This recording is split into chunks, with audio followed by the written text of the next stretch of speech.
Time now for Rocky Jordan.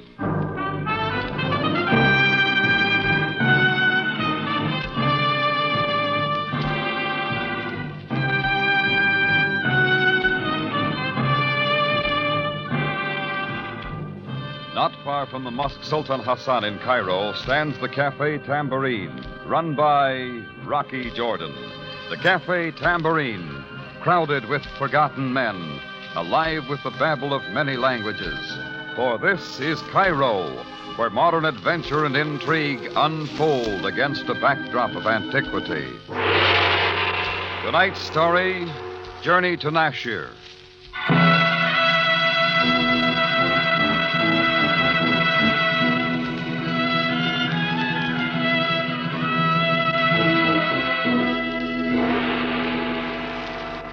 A lot of people around Cairo disapprove of a place like my Cafe Tambourine. It's their privilege. But with the European residents, the perspiring tourists, and the usual element that drifts down the delta from the waterfronts, the place manages to stay busy. Me, I just try to satisfy the customers and keep my nose out of trouble. But then you never know. Anyhow, it was strictly business the hot afternoon I went down to the Laredo Company on Sharia Akin. They were Spanish importers and wholesalers of bottled goods. Kind of new to Cairo. My stock at the Tambourine was getting low, and one of their brassy salesmen had been beating his chops daily for my trade, so I decided to give him a whirl. Mr. Laredo himself took me in tow. He was a smooth-talking, well-dressed man with olive skin, a wax mustache, and a high-powered spiel. Our line is absolutely complete, Senor Jordan. We can give you prices no one in Cairo can duplicate. Yeah, sure. Careful merchandising, Senor. There is a secret. A small profit, but a fast turnover. That is our motto. Remember... Yeah, sounds good. 100 case lots, and you cash in on our discount plan. The customer makes the money at Laredo. That is our motto. Well, that's all very fine, Mr. Laredo. Service that is outstanding. From the manufacturer to you with guaranteed liberal credit. At Laredo's, you put more opportunity in your future. That's your motto. Exactly, Senor Jordan. And now, if you will permit me to show you... that is for me.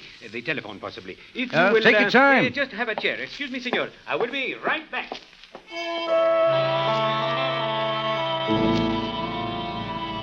I didn't mind the wait. The rear of the wholesale house looked cool and inviting after the swelter of the street. So I wandered back, browsing among the cases piled and stacked everywhere. It looked like Laredo had just what I wanted. I strolled around through the narrow aisles, letting my eyes become accustomed to the shadows, and I suddenly made out a stack of cases that loomed up like a long-lost friend.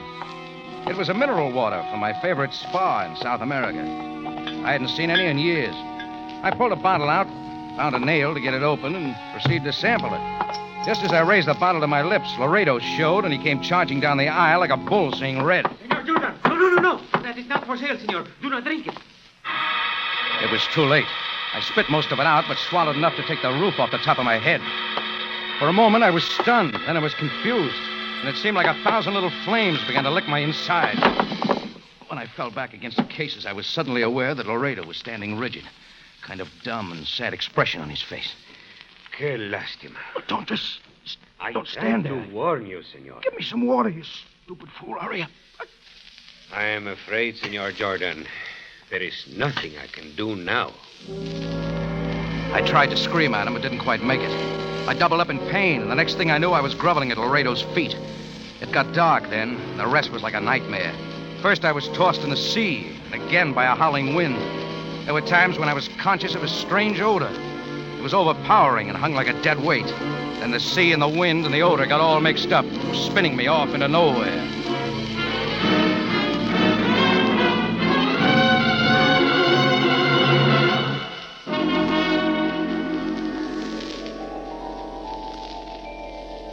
When I came drifting back, my body was still and quiet.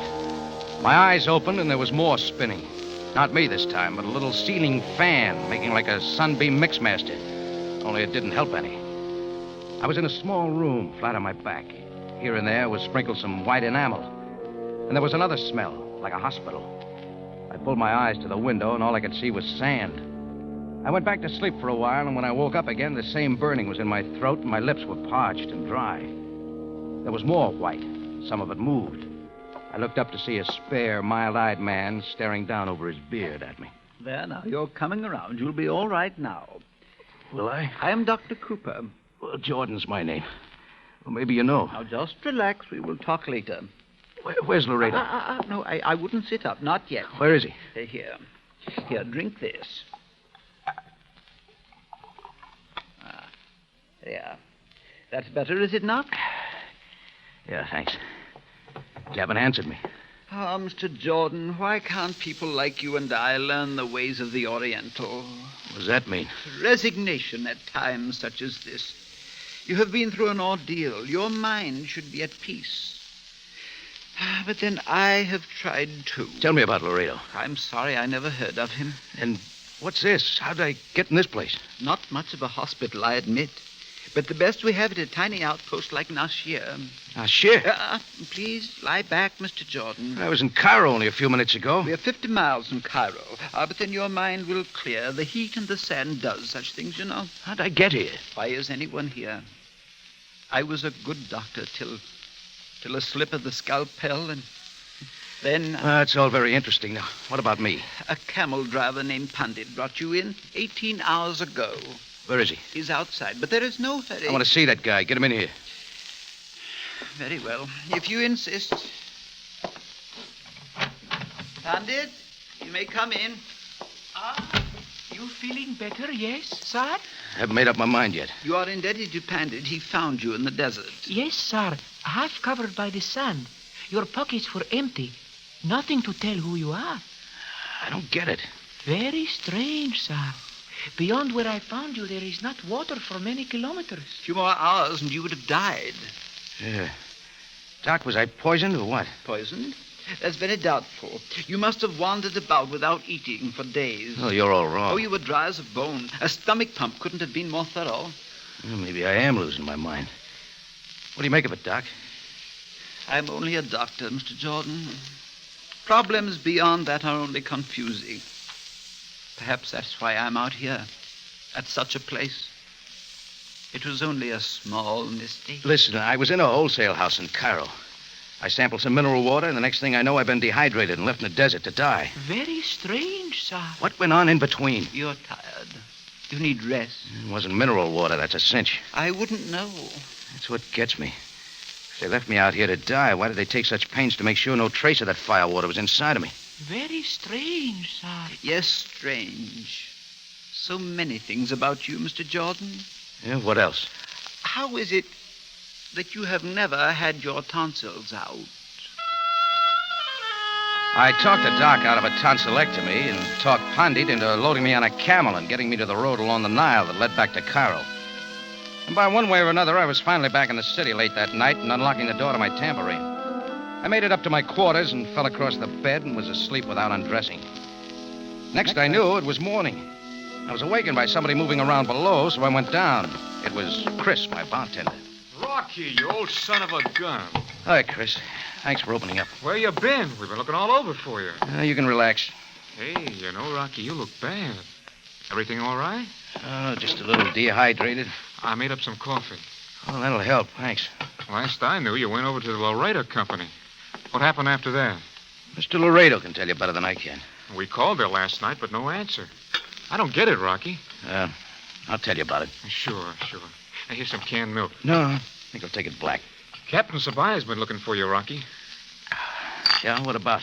Well, I guess we were all trying to find you, only he came back 2 or 3 times last night. Seemed kind of sore. Oh, you can wait. Think you can keep things going here for a while, Chris? Sure. You go ahead and rest. Yeah, not till I see Laredo. Hey, gee, Rock, you're in no condition to go anyplace. Start worrying about Laredo. He's going to need it.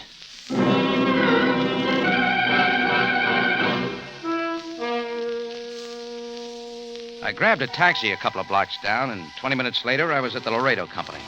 The front door was open, but nobody was around. Upstairs, I found Laredo's office. It was locked, but a couple of shoves snapped it open, and I was inside. It was empty, too. So I tried the next best thing and started rifling through the papers on top of the desk.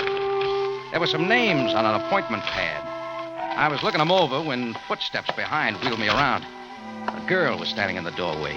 She was dark and pretty and frightened. I couldn't tell if she was more scared of me or the gun she was holding. If you're looking for money, you will not find it there. I'll trade it for something else, lady. What do you want? Laredo? He's not here. Stay where you are. I Sure I will. No! Hey, this gun isn't even loaded. I know. Okay. Anything but that. Now, come on, take it easy. Here, sit down. Nobody's going to hurt you. Please, Mr. Jordan. Buy some from some other wholesaler. Forget about us. What are you getting at? Do not ask questions. For my sake. All I want from here is Laredo. He left on the evening train for Algiers. When's he coming back? I am unable to say. It is a business trip. That is all I know. Just how do you tie in with this layout? I am Rosa Sorno, Mr. Laredo's assistant. But you don't know why he went to Algiers or when he'll be back. Oh, from now on, Rosa, let's make sense. Sense? What went on here yesterday? What was in that mineral water? I do not know what you are talking about.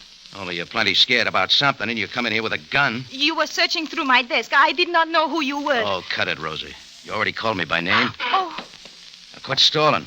We got a lot to talk about. please, Mr. Jordan. If you will go back to the Tambourine and forget about this for just 2 days even. Who dumped me out in the desert? Laredo? What difference does it make? You are safe now. If you continue to persist, you will hurt yourself and me. Look, I'm no good at riddles. If you would trust me, Mr. Jordan, come back 2 days from now. I will tell you anything you want to know. 2 days. Why not now? It's only that... Will you not help me? It's got to be the other way around. Oh, but you do not understand. You do not know what it is like. Please go away. No, not till you and I have a look. Come along, Rosa. I took her with me downstairs and into the back. Just as I expected, every case of the mineral water was gone. Rosa wouldn't tell me why or anything else. Well, I couldn't see myself dragging a pretty girl with me around the streets of Cairo, so I left her there, standing alone in the big warehouse like a frightened puppy. It wasn't an act either. She was scared to death. When I got out to the street, the first thing I saw was a familiar black limousine at the curb. A committee of one stepped out to meet me. Captain Sam Sabaaya, Cairo Police. So, Jordan, you have not disappeared after all. Hey, look, you sound disappointed, Sam. Disappointed? On the contrary. What are you doing here this morning? Oh, they sell stuff I can use. Jordan, I have had little sleep. We will dispense with your evasion. Wait a minute, Sam.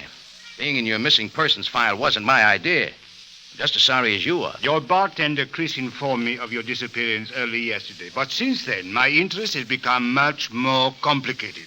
Okay, one more complication won't make any difference. When did you last see Laredo? 2 days ago, when I came here to see about some liquor. And where have you been since that time? Sam, if you'll just drive me back to the Tambourine, I'll dump the whole thing right in your lap. Get in, Jordan. To headquarters, Ali. Hey, I said the Tambourine, son.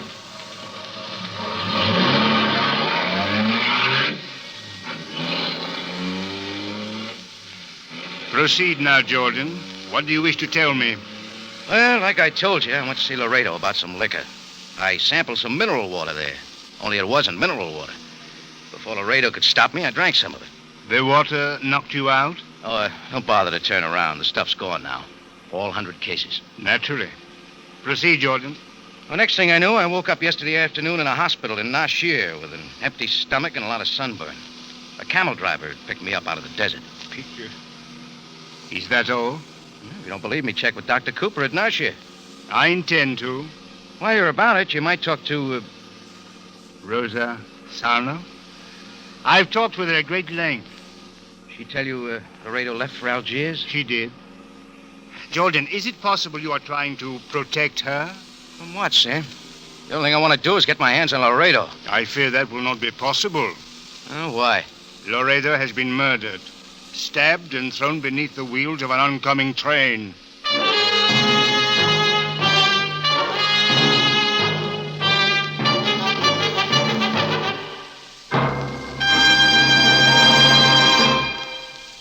You're listening to Journey to Nashier, today's adventure with Rocky Jordan. Lux leaves you laughing. Yes, America's favorite dramatic show, Lux Radio Theater, bows off the air for the summer with one of Screenland's funniest comedies. Cary Grant and Betsy Drake re-tickle America with their original roles in Every Girl Should Be Married.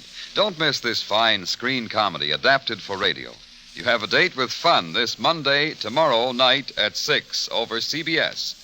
Because that's the night Lux leaves you laughing.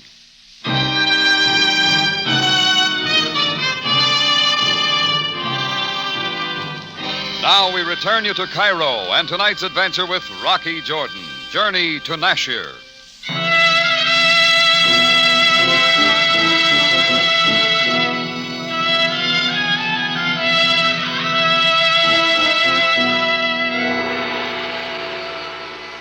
Well, down at headquarters, I repeated my story to Sabaaya while he looked at me like a kid that had just robbed the jam shelf. I couldn't tell whom he suspected most for Laredo's death, me or Rosa Sorno. There was nothing to hold me on, so Sam was off to check my alibi with a hospital up in Nashier, and I went on back to the Tambourine. I drew a cold beer and sat down in my office with Chris and brought him up to date. Chris has the knack of being a good listener. Sure sounds crazy, Rock. Yeah. With a yarn like that, Sabaaya wonders where I fit into Laredo's killing. What about the girl, Rose? Sorno? Yeah. Well, I got a hunch she's all right. But she's tied in somehow, and she's plenty scared. Well, 100 cases of mineral water don't disappear into thin air. And they were careful enough not to leave any trace of it, not even in my stomach, before they dumped me in the desert. Now, Chris, we'd be wasting our time. Yeah, it's a cinch whoever got you knocked out took care of Laredo. Maybe. Funny thing, just before I passed out, Yeah, Rock? there was a strange odor. I can almost smell it now. All I can smell is Cairo. Somehow it reminds me when I was a kid. Perfume, maybe. I don't know. What now, Rocky? Maybe by now Rosa's ready to talk. Boy, you sure ask for it, don't you? By this time, I could have found my way to the Laredo Company in my sleep. But there was an answer there, and I had to find it. The place was as empty as ever downstairs, so I started for the office. As I walked up the steps, Rosa was talking to a guy standing in the doorway. He was big, like an ex-wrestler, and his face was red. When they saw me, they suddenly stopped. And there was an awkward silence. I broke it. Oh, don't let me interrupt. Oh, Mr. Jordan, this is Nikola. Nice knowing you. Why? Nick, please. Goodbye, Rosa. When it ain't so crowded, we'll talk some more. Well, looks like I walked in at the wrong time. I told you not to come here. Friendly guy, Nick. Your boyfriend? Why, no. He used to work here. He thinks we owe him back pay, that is all. Sure. Rocky, if you would only leave me alone. Wait a minute. Smell something in here again. It's Platine, if that interests you. No, not the perfume. Something else. Just trying to connect it up. Oh, please, I do not understand. Maybe with Nick Canolas. Couldn't be Laredo now, could it, Rosa? Rocky, can you not forget what happened? You are no longer involved. Sam Sabaaya doesn't think so. It is me he suspects. Should he? No, Rocky, I swear to you. But you are making it worse. Why? Make it clear, Rosa. Or has it occurred to you that maybe I'm trying to help you? Then just go back to your cafe. I will call you 2 days from now and tell you everything, I promise. What are you doing? This list of names in the appointment book, they all show up today? Yes. They are only customers. Well, I'll take them along anyway. Very well, take them, but please go. You know, you're not playing it very smart. Get out! Why not talk a little, Rosa? Save us both some trouble. Okay. See you later. Rocky! Yeah? Nothing. How do you like a woman who pleads at you with her eyes and tells you to get out? That wasn't all I couldn't figure out about her. All that trip had gotten me was a list of 6 names. There was an outside chance one of them would help me to the answer. So I started at the top. Antonio Giovanni, 4110 Sharia Ben Ahmud. It turned out he had a combination liquor and cheese shop. He swatted flies like an old hand. What do you want, mister? It's about a Mr. Laredo of the Laredo Company. You know anything about him? Know anything about it? Sure, I wasn't there today. All the liquor I wanted. Flies. Yeah, I know. This the first time you've been there? What are you, checking up on my credit? Tell him to send me a bill at the end of the month. All right, listen, forget about the liquor. Okay, so I cancel the order. Now get out and take the flies with you.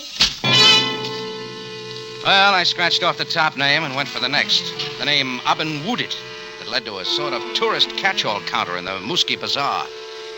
It was presided over by a real pleasant old lady with her veil down. Busemwala, Effendi.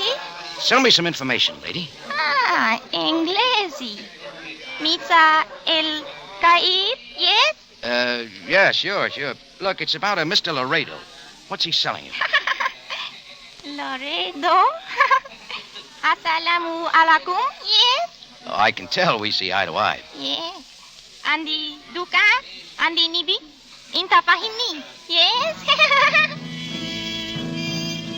After some more delightful conversation like that, I got out of the bazaar real quick. I found a street that might turn up a taxi, and just as I stepped to the curb, I felt hot wind on the back of my neck. And it wasn't from the desert. The way he jabbed the gun between my shoulder blades, I knew he meant business. Move toward the alley, Jordan. Oh, I like it better here, Canolas. Move. Well, if you put it like that. Not so fast. Do me a favor. Shut up. Sure, if that makes you happy. Talk. I never knew a man who talks so much. You even talk in your sleep. Yeah? You make me weary with talk. What do I say in my sleep, Nick? Just talk. Okay, Jordan. We stop here. You cut the cards. Shut up. Keep looking at the wall. With your hands up. Hey, my wallet's not in that pocket. Talk. Why don't you try the inside pocket? That's my idea. He stuck his hand into my inside coat pocket, and I swung around, caught him with the left of the head. I had to stay in close, but he wouldn't fight, only wrestle. He got a headlock and slammed me against the building. It got hazy, but I stayed inside his gun till all at once it came down on the back of my head. I hit the dirt for the 3 count. When I came up, Canolas was gone. I reached into my pocket for the list of names I'd taken from Laredo's office. All I came up with was a broken fountain pen. Now, that meant Canolas had plenty to do with this deal, and maybe Rosa Sorno, too. All I could remember was the scared look in her eyes. From the looks of things, I was the Laredo Company's best customer, because I went back there for the 3rd time that day. And this time, there was nobody there, not even Rosa. In the office was that same odor again, stronger than ever. In an ashtray by the window, I found it. A half-smoked dark brown cigarette. At that second, the door opened. You are making things difficult, Jordan. Oh, I'm just trying to help, Sam. Come on in. Indeed, I will. Where is the girl? She's not here. I got something else. Now, what has that to do with... Look at it. A cubeb. Ever smoke one when you were a kid? Jordan, you are taxing my patience. Sam, whoever hauled me off in the desert is an asthmatic. They smoke these sometimes. Jordan, Look, the smell. It followed me all the way out to the desert. Jordan, there are millions of asthmatics. So how will it help us? Might narrow down the field, Sam. Jordan, the field is immense. Laredo, I discover, has more enemies than we can count. He spent time in a Cuban prison for smuggling drugs. He hid in your country, Carlsbad, New Mexico, for 2 years to escape the Johannesburg authorities. What for? Drugs again. In many other cities, Santiago, Chile, for example, there are records of him. Sam, how about playing ball with me? I want Rosa Sarno. Leave the building, then come back and meet me downstairs in an hour. Are you presuming to tell me... I want someone to think we've left and the coast is clear. Who, Jordan? Oh, it's just a hunch. Give me a break. Very well. But after this, if the girl is not found, you will be held responsible. In 1 hour. Sam left, and I waited in the office a few minutes, then pretended to leave, too. Only I backtracked and slipped into the warehouse. I began to move slowly through the aisle. I heard someone enter the warehouse from the back. I ducked behind some cases and waited. It was Nick Canolas. As he passed, I slid out and shoved the stub of my fountain pen in his back. Hold it, Nick. Are you going to talk some more, Jordan? You this time. About that list of names. They led no place, Jordan. You see, I'm looking around, too. For what? I just wonder what's coming to me. The door on our left suddenly opened, and there was Laredo, with more life than a jumping bean. Nick, look out! Laredo fired 3 shots, and they all found their mark. The first creased my shoulder, the other 2 lodged in Nick, and he crumbled at my feet. Yeah, he got what was coming, but sooner than he expected. Laredo held his gun on me, and I waited. You do not seem surprised to see me, Senor Jordan. Should I? After all, if I am dead, I must be a ghost. It's an easy trick to put your identification on some bum and toss him under a train. For that, you get a 10% discount, Jordan. That half-smoked cubeb was a dead giveaway. What makes you think it is mine? The places you've been. Carlsbad, Johannesburg, Santiago. All health resorts for asthmatics. Go to the head of the class, Jordan. I don't qualify yet. What about Nick here?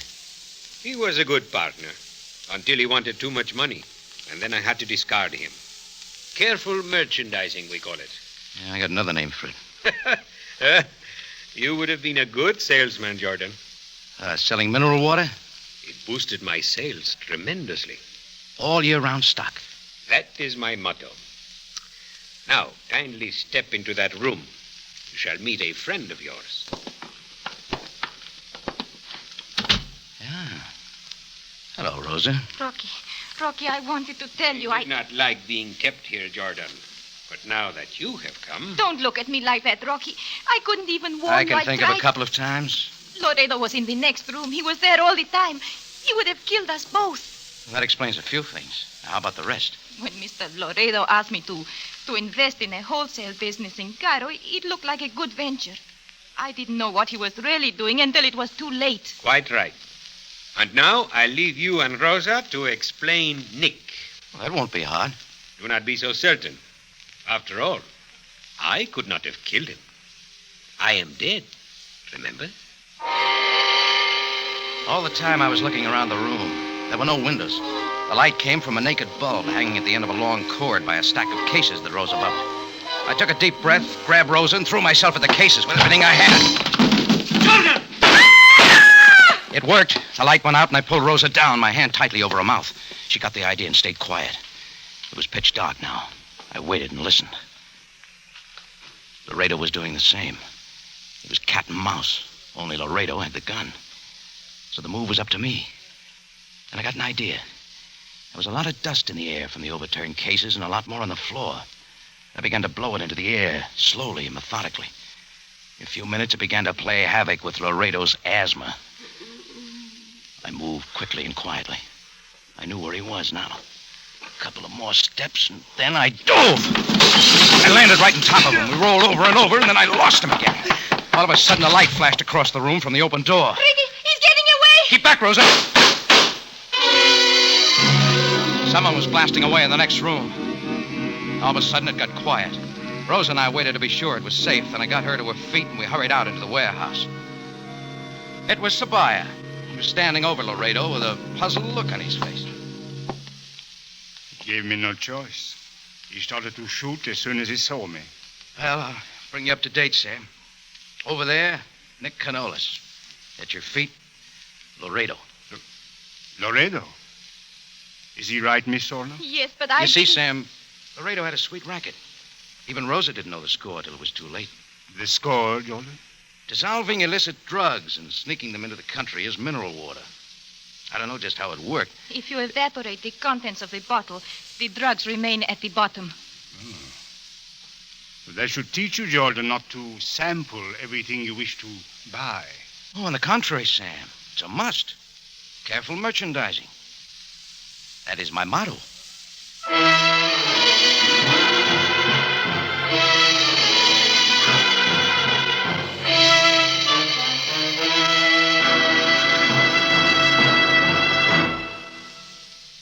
It's CBS, again at this same time next week for another story of adventure and intrigue, when we take you back to Cairo in the Cafe Tambourine, run by Rocky Jordan.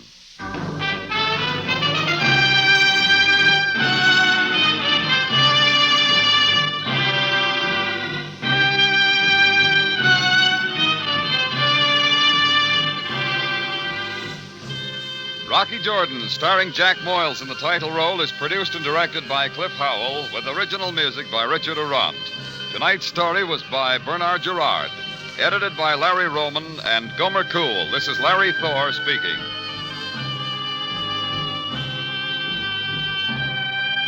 This is CBS, the Columbia Broadcasting System.